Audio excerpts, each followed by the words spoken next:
Hey guys, how's it going? My name is Jonathan and welcome to the channel. If you're new here, I'm a first year PhD student at the University of Waterloo. A couple weeks ago, I just finished my first semester of my PhD program and it was actually my first time doing online school as well. Now right off the bat, I just gotta say that online school is definitely not for me. I'm the kind of guy that likes to go onto university campuses, go into lectures, hang out with my friends, talk to professors, and really be immersed in that academic environment. Now here in Canada, the winter term is also going to be online, and I think it would be a good idea to do a video to kind of talk about the pros and cons of this past semester. I think it's really important to kind of reflect on our experiences, talk about the pros, talk about the cons, and see if there are any ways for us to better prepare ourselves for the next semester. Given how tough the fall semester was, I know that the winter semester is going to be even more tough. Having an open dialogue about it is a great way to kind of prepare ourselves mentally for January. So with that being said, why don't we kick off the video?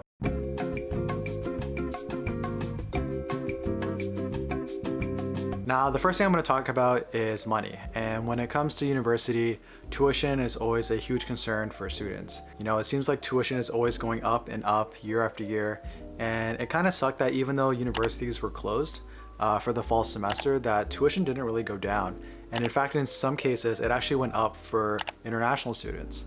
Now, as a PhD student, I gotta say I'm a little bit lucky in this situation because even though my tuition didn't really change this year, my tuition is covered through my university funding package as long as I am a teaching assistant or a research assistant for the semester. However, because it is online, I decided to move from my condo in Toronto and move back home with my parents in order to save some money, and I ended up saving a lot of money this semester. I'm not paying rent, I'm not paying utilities, my grocery bill is covered by my parents, and I can really use all of the funding that I get from the university to cover my tuition, and anything that I have left over, I've decided to save that money for a future semester when I eventually move down to Waterloo and live on my own. In addition to that, I noticed that because I'm living at home, I'm not ordering coffee outside anymore, so I'm not getting Starbucks, I'm not getting Tim Hortons, and I'm also eating outside a lot less. Right now I'm probably ordering food about once a week, whereas if I was on a university campus, I can definitely see myself ordering food 3 to 4 times a week with alcohol, and that stuff can definitely build up over a semester. So overall, even though on the tuition side things haven't really changed in my opinion,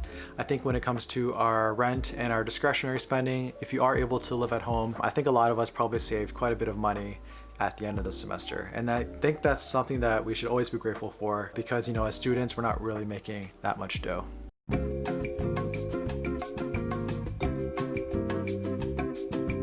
Now, the second thing I want to talk about is pre-recorded lectures. Now, this is something that I have not experienced in the past because I'm just so used to, going to a lecture hall at your predetermined time, sitting through the lecture, scrambling to take notes as the professor talks. Yeah, hoping for the best that you captured everything that the professor talked about. And when it comes to pre-recorded lectures, to me, it's kind of like just watching a bunch of YouTube videos. It's actually really hard to focus, watching long pre-recorded lecture videos when you're on the computer. So for me, I had an econometrics class, and for that class, the professor pre-recorded 2 lecture videos a week. Each video was about an hour and a half long, so if you think about it, it's around 3 hours of lecture videos per week. Now, yes, you do have the flexibility of watching these videos whenever you want. For me, what I tried to do was kind of space them out. So I would watch one lecture video near the beginning of the week, and then I'll try to watch the second one near the end of the week, just so that my brain doesn't feel too fried. Now, one of the biggest cons for me when it comes to pre-recorded lectures is that you aren't able to ask the professor any questions as the professor is doing the lecture. So in a live lecture, if there's any part of the material that you're not familiar with, you can just simply raise your hand and ask the professor a question, and it kind of slows down the pace of the lecture so that you and other students can get a chance to understand what's really going on. Whereas in a pre-recorded lecture, you don't have that luxury, and because the professor is so knowledgeable about the subject matter, there are certain times where they will simply just do something in the lecture but not really explain it to the full extent, and you as a student who doesn't really know what's going on will just kind of get lost and start wondering, okay, what the hell just happened here? How did he go from this to this? It doesn't make sense to me. There have been many situations in the semester where I would just immediately get lost because things weren't fully explained.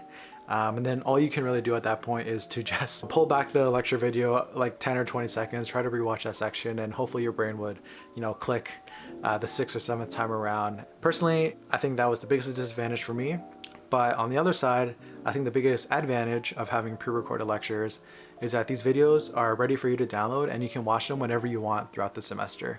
And especially when it comes to a new topic that you're not familiar with, it's great that you can re-watch these lectures whenever you want, as many times as you want. So in my econometrics class, because I was so new to the material and I didn't have an economics background, what I ended up doing was I would watch these pre-recorded lectures like 4 to 5 times. I knew that every time I listened to the lectures, a little bit more of that lecture would kind of stick in my brain. And usually by the 4th or 5th time around, I had a pretty good understanding of what was going on.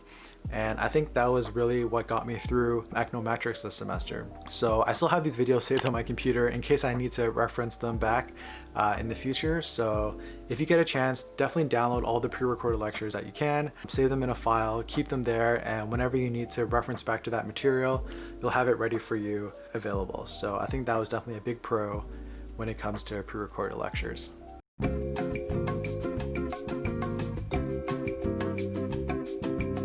Another thing I want to talk about is weird lecture formats. Now, because we are in this new learning environment, some professors have decided to kind of change the way that they deliver their content to their students. And I had one experience in my microeconomics theory course where the professor proposed something pretty radical in my opinion.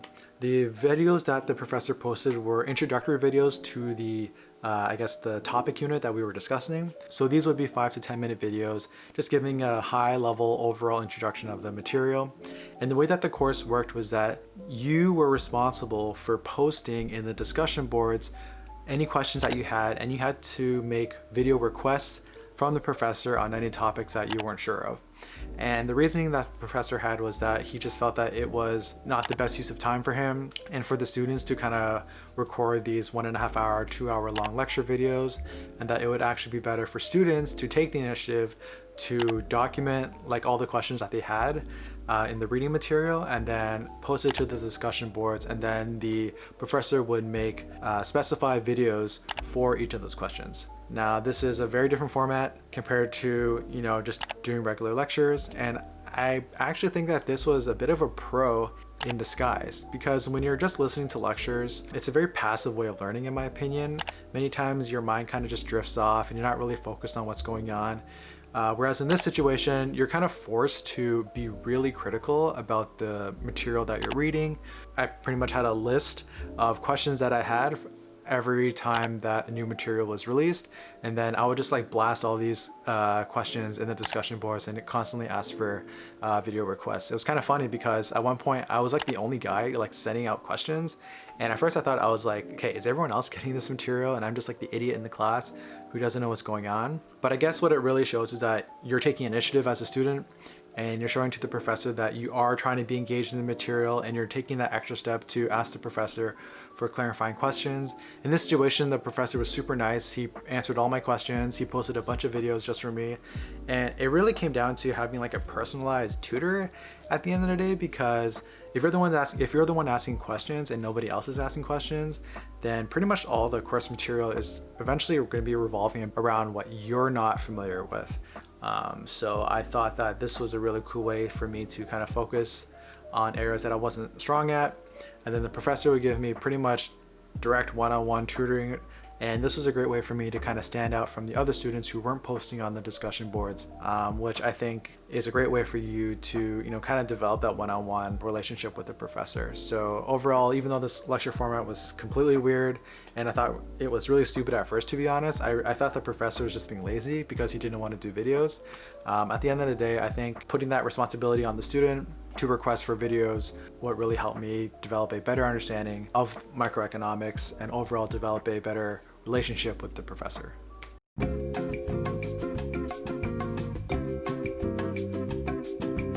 Now, the next thing I want to talk about is being on campus, and I might be one of the weird ones for saying this, but I actually do enjoy going to university campuses and kind of walking around and soaking in that environment. Some university campuses are really beautiful. For example, the University of Toronto St. George campus in downtown Toronto, I think is one of the best campuses I've ever explored. Not only the campus itself is really beautiful, the buildings have this old architecture style to it. It really feels like Hogwarts sometimes when I'm walking through the buildings. Overall, I think it just kind of enriches the university experience in a way, because you're kind of centered in this micro bubble within the city where everyone's the same age as you and everyone's kind of grinding for their own academic success, and it just kind of adds to the student experience. When I was applying for my PhD program at the University of Waterloo, I had the opportunity to visit the campus, visit the city. As I was, walking through the buildings and exploring the campus, I was, thinking to myself, oh, this looks like a cool place to study.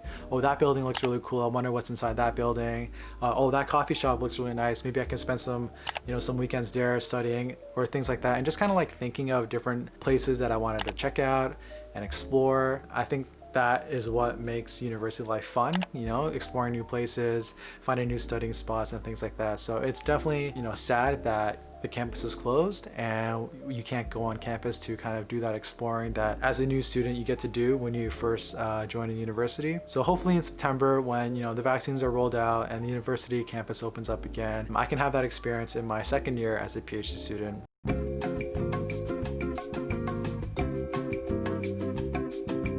Now, related to the topic on campus life, one of the things that I love to do is study in libraries. I'm not really a guy that likes to go into cafes or coffee shops because I always find those environments kind of noisy, but I love going to a good library surrounded by books, surrounded by other people who are studying as well, and just kind of hunkering down for the day and getting some work done. I remember when I was studying for my GMAT, this was when I graduated from a master's degree and I was working full-time at Ernst & Young. Whenever I had to study for my GMAT, I would either go to the library at Ryerson, the University of Toronto, or even the public Toronto Reference Library to spend my weekends to do my work. And I think that's one thing that I'm really missed about in this online school environment, is the opportunity to not only go to libraries but also find cool studying places. I think one of the things that keeps studying interesting is you can kind of change your environment every time you go and study. Like, you don't have to necessarily go to a particular library, you can go to another library, you can go to maybe like a faculty building, coffee shop. Simply by changing your studying environment kind of keeps it fresh. In my opinion, adds a bit of the fun to studying. Whereas obviously now when it comes to online learning, I'm pretty much at my desk in my house all day. So in my house, I have two studying areas. I either study in my room or I study at the spare desk on the main floor. And pretty much after like a couple weeks, like when you're just kind of swapping between these two studying locations, it just gets really, really boring, and it starts to feel claustrophobic because you're always in the same environment the whole time. I just can't wait for campus to finally open up again and I can finally go out and study somewhere else that is not my bedroom.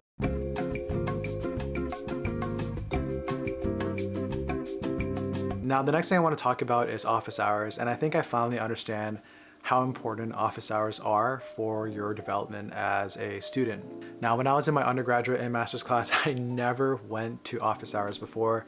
And I think it's because, I don't know, maybe it's because I thought it was embarrassing, to ask for extra help, or I thought it was a little bit intimidating to kind of have that one-on-one conversation with the professor, and I didn't want to ask stupid questions. But in my PhD program, I really wanted to embrace office hours and treat it as an opportunity to, get some pretty much some one-on-one tutoring sessions with the professor.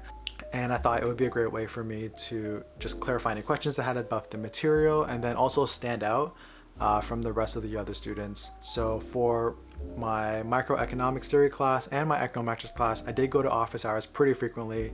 I always came prepared with questions, and I think what's great about office hours is that it forces you to look at the material early, so you can have these questions ready when their office hours are available.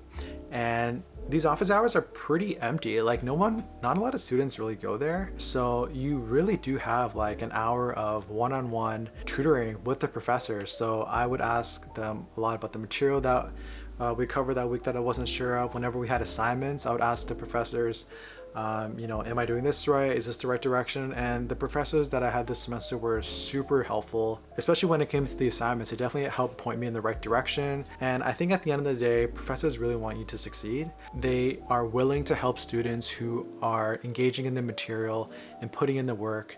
And one of the best ways to demonstrate that you are studying hard in their course is to go to office hours. I'm going to continue going to office hours in my winter term and throughout my PhD program. And I strongly encourage everyone else to take advantage of office hours if they can.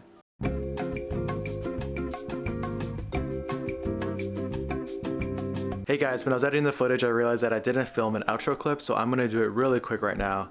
Sorry about that. This is how you can tell I'm a pretty casual YouTuber. But anyways, hopefully you guys enjoyed that video, and leave a comment in the comment section below about your experience with online school and how you feel about doing another one in January. Now, if you like this kind of content, then consider subscribing to my channel. Hit that thumbs up button so we can beat the YouTube algorithm, and hit that notification bell so you'll be notified of my future YouTube videos. I'm gonna film one more for 2020, so I'll see you guys in the next video. Peace.